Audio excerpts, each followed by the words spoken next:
নমস্কার, ট্রাভেলার দূরবীন নতুন একটি ব্লগে আপনাদের সকলকে স্বাগত। আজ বিষ্ণুপুর এবং তার আশেপাশের কয়েকটা পুজো ঘুরে দেখব। প্রথমেই যেটি দেখলাম সেটি ছৌ নৃত্যের আদলে তৈরি।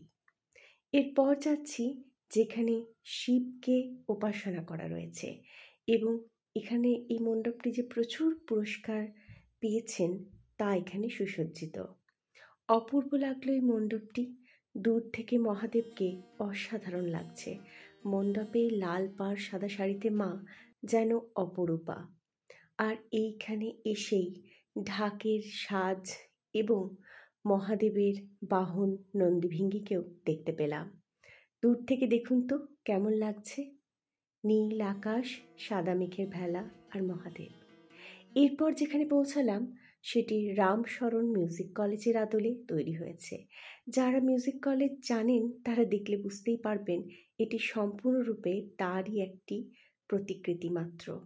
চারিদিকে বিষ্ণুপুরের নানান দর্শনীয় স্থানের ছবি। এরপর মণ্ডপের ভেতরে প্রবেশ করলাম।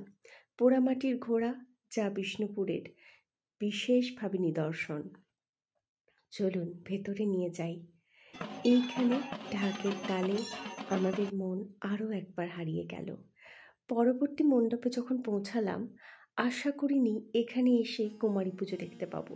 খুব ভালো লাগে জানেন, ছোট্ট ছোট্ট মেয়েগুলিকে দেবী রূপে আরাধনা করা হয়। সত্যি কী যে ভালো লাগে, এখানে এসে মায়ের দয়ায় সেই সৌভাগ্য হলো।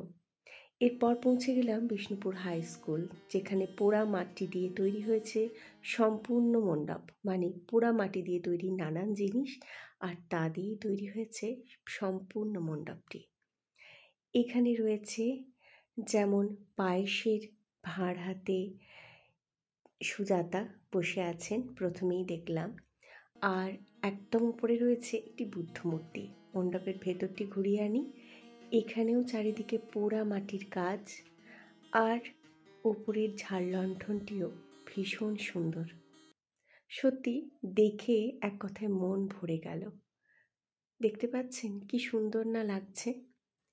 আমরা দিনের বেলায় সবগুলো ঘুরেছিলাম, কিন্তু রাতের আলো আঁধারিতে যেন আরও অপূর্ব লাগবে।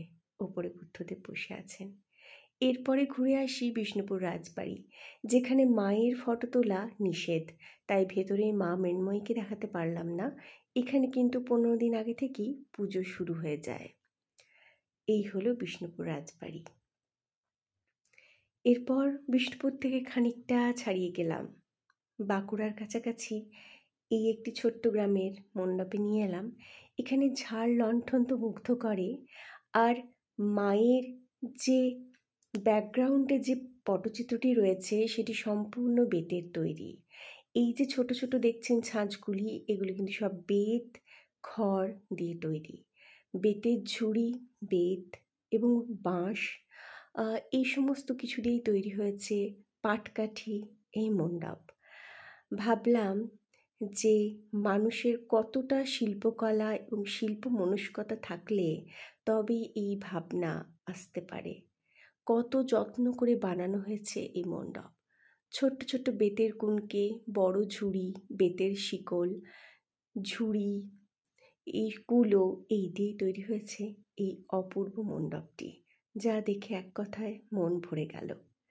এরপর পৌঁছে গেলাম পরবর্তী মণ্ডপ। এটি কিন্তু গঙ্গাজল ঘাটিতে। এখানে চারিদিকেই নানান অবতার, মানে শ্রীকৃষ্ণের অবতার, কোথাও বা মাখন চুরি করছেন, কোথাও বা দেবীর নানান রূপ এবং কৃষ্ণের গরুর অবতার, এই সমস্ত কিছু তো রয়েইছে।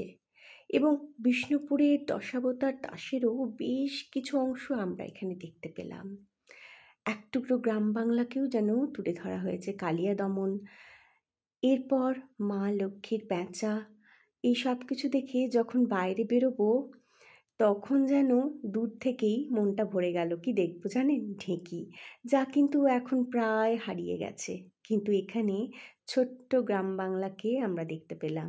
এই যে ঢেঁকি, ছোট্ট গ্রাম বাংলাকে দেখে আপাতত আমরা এখানেই শেষ করছি আজকের ভিডিওটি।